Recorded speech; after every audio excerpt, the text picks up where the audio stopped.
Hello and welcome to Paris. This is Ben Bagby speaking to you from in front of the Cathedral of Notre Dame, which was constructed in the 12th and 13th centuries and actually not finished until much later.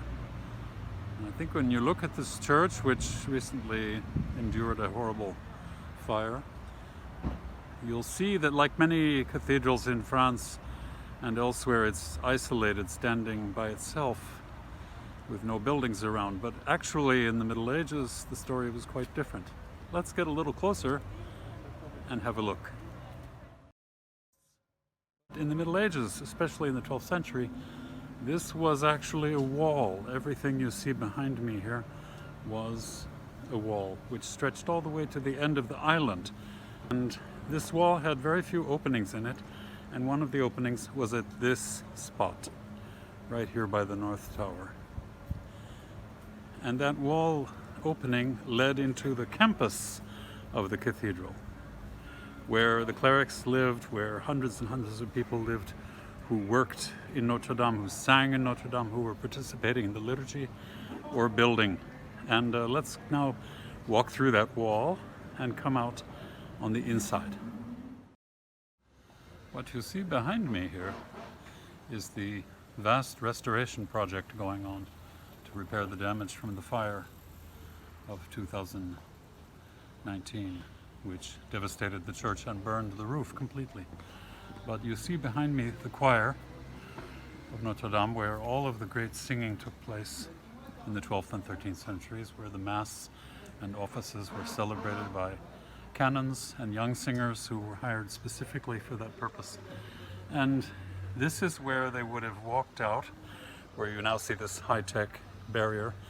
There was a doorway, and they would walk out of that doorway and find themselves in the cloister of Notre Dame. So it actually had a huge cloister, like in a monastery, except that this cloister is now a city street.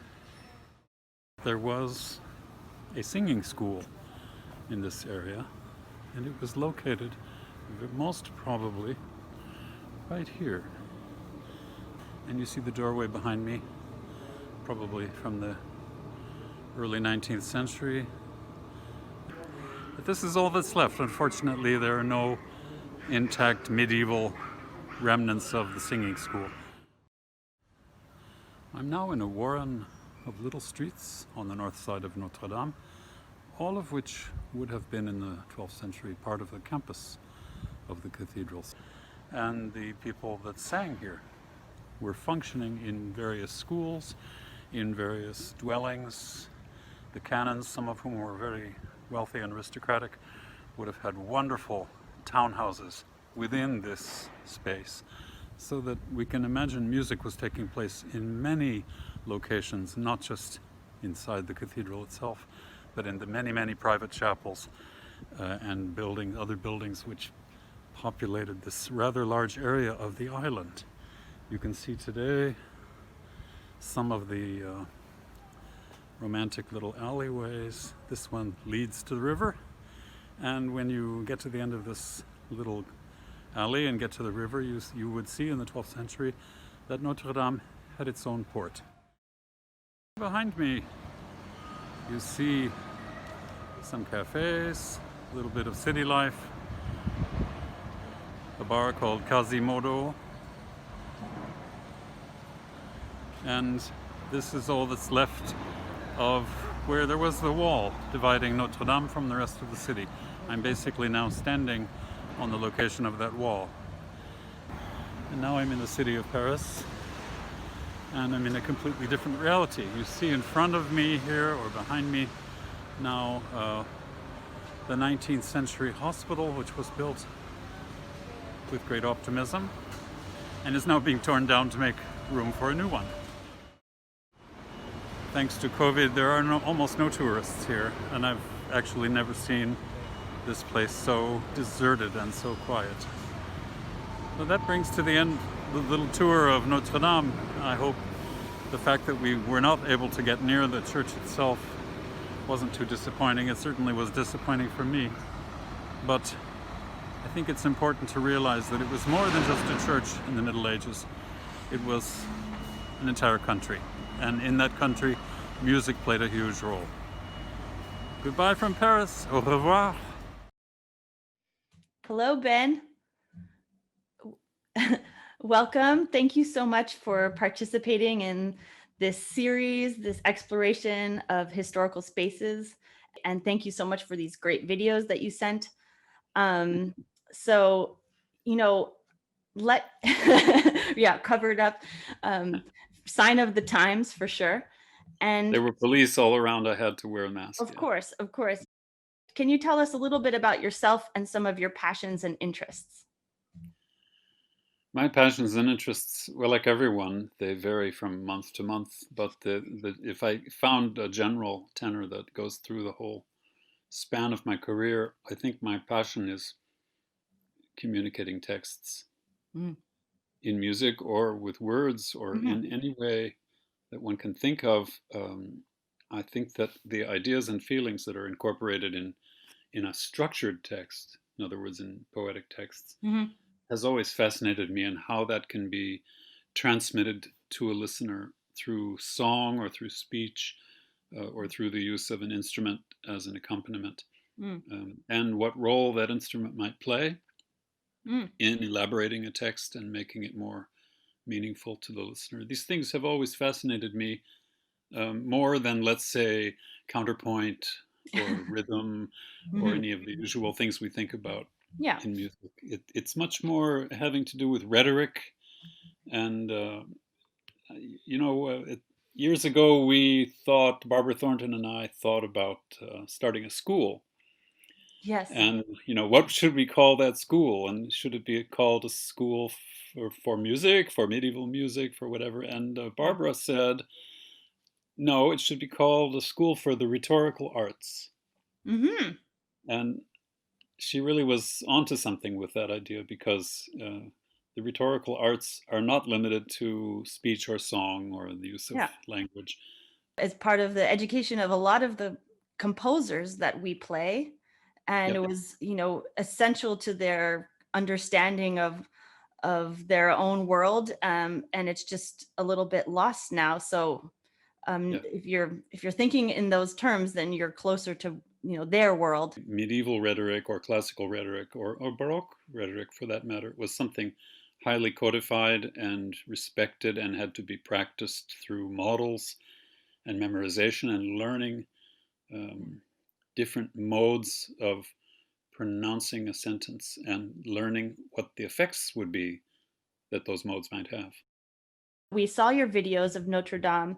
Can you just say a little bit about why this space is so special for you as a musician, text communicator? The main spark comes from the idea that it's not just a church. The Mhm. church is there, of course. It's an obvious physical presence, and it's the only thing actually which survived over the years. Everything around the church that was part of the church before has been transformed or torn down or Yeah. destroyed, and transformed into a residential neighborhood, as I showed. Um, but in that period that I was speaking of, which roughly runs for 50 years between about 1180 and 1230, Okay. in that period of 50 years, there was so much going on there, and so many interesting people, and so much creative energy. It's almost Sounding. breathtaking to think about what that must have been like. If I could be a fly on the wall anywhere, I would have chosen that place and that time. Um, and that there was a multiplicity of performance spaces. It wasn't just the church. Yes, Yeah. there was the church, and when we talk about the church, we also have to be specific about the choir, which is within the church. And so it's kind of like one of those Russian dolls where you keep finding one smaller inside. The Mhm. the really tiniest doll inside that church is the little area around the altar and Mm. the choir stalls, and that's where all the really interesting and virtuosic singing was going on. And then outside of that Where space, you have the ambulatory, you have all the chapels all around it, and there were also all kinds of musical events going on in those spaces. Then there were processions which went throughout the church and sometimes out Mhm. of the church. And then when you left the church, you went into another space, which was the what they call the close of Notre Dame, or the cloister area, and that was a little city within a city, and in that city there were other churches, and they were singing the liturgy. So the liturgy is itself a huge, massive block of music that needs to be heard and celebrated every day, Mm. depending on the feast. You can imagine that Christmas and Easter, Pentecost, the great Yeah. feasts were huge musical events. They Mm. went on endlessly. And then there was also a kind of extracurricular music being made outside of the church. From the manuscripts, we see that there was an enormous variety of Mm. political music, Mm. of topical music, of different kinds of ad hoc prayers and Pastoral. religious texts, yeah, Yeah. and songs written by composers, some of whom were living there. One of the greatest composers of these songs was principally known in his time as a preacher, Yeah. Philippe le Chancelier. Hmm. There are over 700 sermons of his, Hmm. which have survived in written form, and that means they were dictated. Somebody wrote them all down. And Mm. many of the songs he wrote are actually just sermons, which have been heightened into musical, as I spoke earlier about rhetoric. They've had a rhetorical device of music applied to them, and they are sermons with an added element of musical performance. And so that just points to the variety and the intensity of musical experience in that place at that time. 50 meters away from the church was the street where all the manuscripts were copied. That's where at least two of the manuscripts that we have today were copied just a stone's throw from that wall I mentioned. And those manuscripts are just unbelievably well done. Mm. No mistakes, no faults of any kind. They're Wow. pristine. Yeah. You went through a long process of learning, researching. How does that change your interpretation when you make a piece? What is knowing about the different rooms and the different types of events and services? And I mean, how does that influence you when you come down and you're going to make a performance after that? Music at that time, as in almost all pre-modern, pre-concert hall musics, is site-specific. And Mhm. each music was designed for a particular place, and the composer had that place in mind when creating the piece, and heard it there probably, and so it was tailored to that space.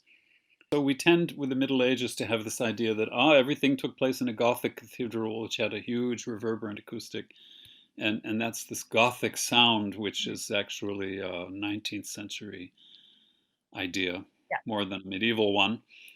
And just to give an example, uh, most of the 12th and early 13th centuries, Notre Dame Cathedral was a construction site, Mhm. as it is again today.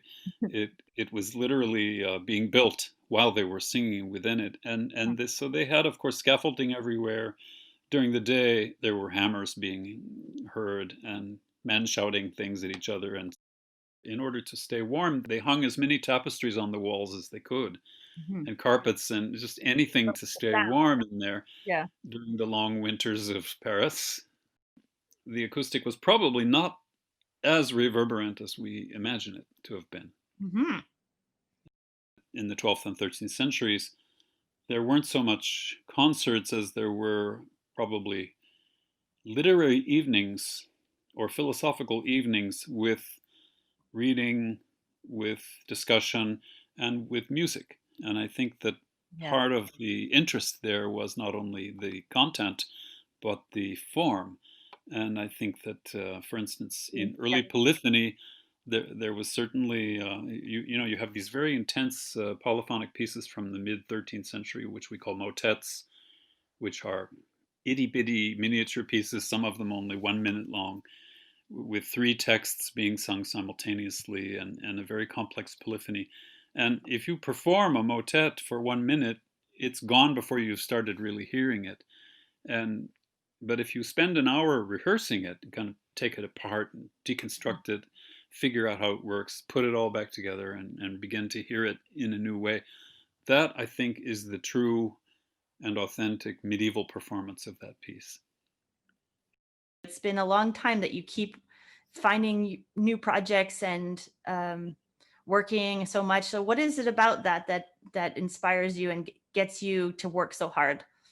I think the main inspiration for me is understanding what created the situation that leads to a certain kind of music. Trying to work backwards and extrapolate oral traditions from later written traditions. Which But takes a it's lot of, speculative work, and yeah, I cannot vouch for its historical authenticity or anything like that. yeah, I was gonna say it takes a lot of experimentation, trial and error, Yeah, um, yeah, subjective enjoyment. Thank you so much for sharing with us about your work and for going around Notre Dame, showing us some of that. So thanks again, and hope to see you in person before too I hope long. so too. Yeah, it was my pleasure. Thank you, Eleanor. Have a Great. great concert.